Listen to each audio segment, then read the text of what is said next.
Okay, first I'm going to just kind of show you the differences of a couple different types of sewing machines. Basically, this machine right here has the thread sitting up on the top and a bobbin case that's flat right here.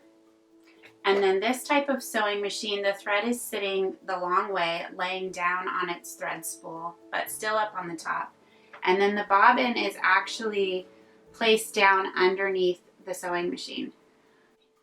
So let's take a closer look. Okay, so for this one now, here is your basic sewing machine and the few things that it comes with in the box.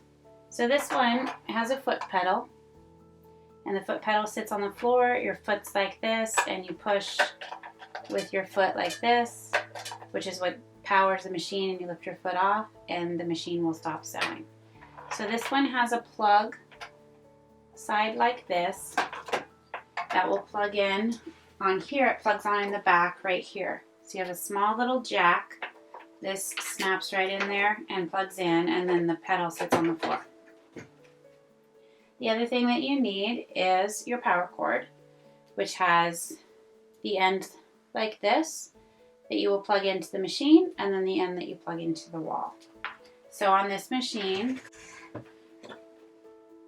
right here on the side is where the power plug plugs into the machine, and then this right here is the off-on switch.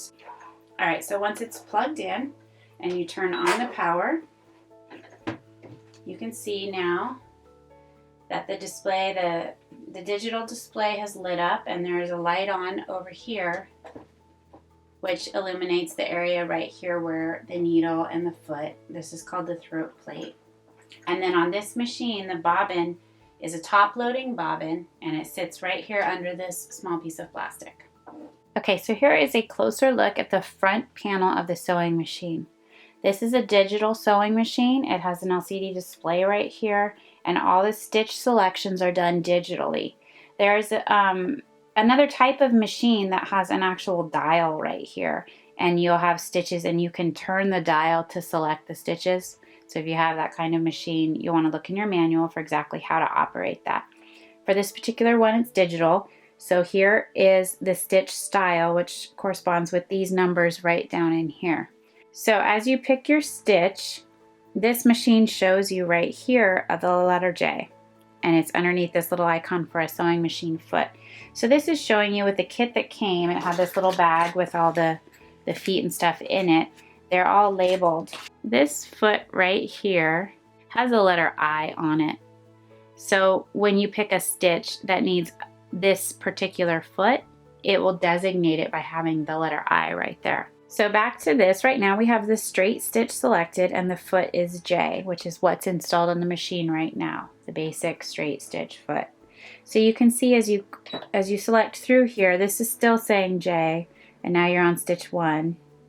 So then stitch 2, which creates a triple stitch, is still the same foot. So you notice these are using the same foot as I'm cycling through them here. Okay, here we got to number 6, and it's telling you to use a different foot. The other thing that you can adjust right here is your stitch length, which is showing in this little icon right here, and that's how long between each stitch. So here this is set kind of at the standard, and then you could just leave it how it's set unless you know you need to change it. And then here is the stitch width. That would apply to the zigzag. So that's what this part here is for. This part right here shows you stitching speed, and this is a great feature on these machines. You can set it at 1, you can set it at 2 or 3, depending on how comfortable you are with sewing. So if you are just learning, I would have it at 1. It sews very slowly. You can push the pedal all the way down, and it will just move along really slowly. 2 is in the middle, and 3 lets you sew a lot faster once you're comfortable and you know what you're doing, and you have lots of straight, long stitching like ruffles or something like that, gathering that you're doing, and you can sew that a lot faster. This right here is your needle up or needle down. So if you want to have your needle end in the down position, you would push this button, and then when you're done sewing, your needle will stay down inside the fabric, which is used for some techniques I'll show you later. That's what this is for. This one right here is to sew the reverse stitch, which is what you want to start and stop with pretty much everything you do except for when you're sewing a gathering stitch. So this kind of like it's tying a knot in your fabric. Then right here we have a tension dial. This is the upper thread's tension, which I would set this at the standard, which is usually 3. You shouldn't need to make a lot of adjustments unless you're doing a specific project where you need to change the tension for the top thread. But as you troubleshoot some issues, if it's not sewing properly, it'll likely be the tension in the top or the bottom, but I would always rethread your machine first and then and rethread your bobbin just to make sure that you're doing that before you start adjusting and trying to change things on the tension wheel itself. One last thing that all machines have is a hand wheel on the side. So this is, you turn this and it will manually take the needle and it'll go through the stitch. So with your sewing machine, you'll get a little package or a little bag that has some of the accessories. It'll come with basics. You'll get your basic universal sewing foot, which you can use. It has a slot in the middle, and you can use this to do straight stitch or zigzag stitch or a variety of other stitches, and it will match up with the number. We'll go over the feet and the stitches in just a minute. This one also has a buttonhole foot, which looks a little bit complicated. It might look intimidating, but it's actually super easy to use. And most machines now, most of the newer machines come with a buttonhole function and a buttonhole foot. And once you practice and use it a few times, it becomes pretty easy and it's not a scary thing to try to do. This one also has a couple extra bobbins. This machine uses metal bobbins, and it comes with 3 or 4. So the model of your sewing machine is very important to know when you're looking for replacement bobbins.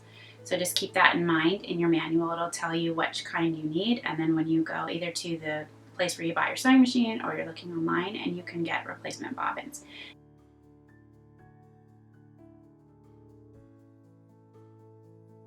And then probably the most important part would be your manual. So this one has a lot of instruction. It specifies all the model parts and different feet that come with it. This actually came with quite a bit more, a variety of sewing feet on here, which honestly at this point when you're just learning, it's not really that important. I would just set them aside and I would practice and learn the basics, the straight stitch, the zigzag. You might want to experiment with buttons and buttonholes.